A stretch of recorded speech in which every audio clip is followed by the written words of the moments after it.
റളിയല്ലാഹു അൻഹു നബിതങ്ങളും തമ്മിലുള്ള ബന്ധമെന്താണ്? ഇമാം മുസ്ലിമിന്റെ നിവേദനം, നബി സല്ലല്ലാഹു അലൈഹി വസല്ലം തങ്ങൾ പറയാണ്, ലൗ കുന്തു മുത്തഖിദൻ ഖലീലാ ലത്തഖൽതു അബൂബക്കറിൻ ഖലീലാ. ഞാൻ ഒരാളെ ഖലീലായി തെരഞ്ഞെടുത്തിരുന്നെങ്കിൽ, അങ്ങേയറ്റത്തെ ആത്മമിത്രമായി തെരഞ്ഞെടുത്തിരുന്നെങ്കിൽ, ലത്തഖൽതു അബൂബക്കറിൻ ഖലീലാ, അബൂബക്കറിനെ ഖലീലാക്കുമായിരുന്നു. പിന്നെന്തേ പറ്റാത്തത്? സാഹിബുക്കും ഖലീലുല്ലാഹ്, എന്റെ ഇഷ്ടത്തിന്റെ അങ്ങേയറ്റം.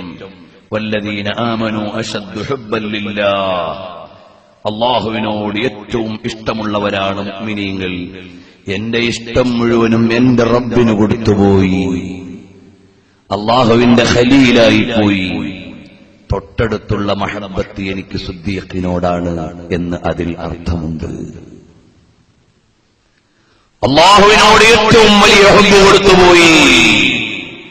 പിന്നീട് എനിക്ക് ഇഷ്ടമുള്ള ആളാണ് സിദ്ദീഖുൽ അക്ബർ. ആ സിദ്ദീഖ് റളിയല്ലാഹു അൻഹുവിനോട് ഹബീബിന് വലിയ ഇഷ്ടമാണ്.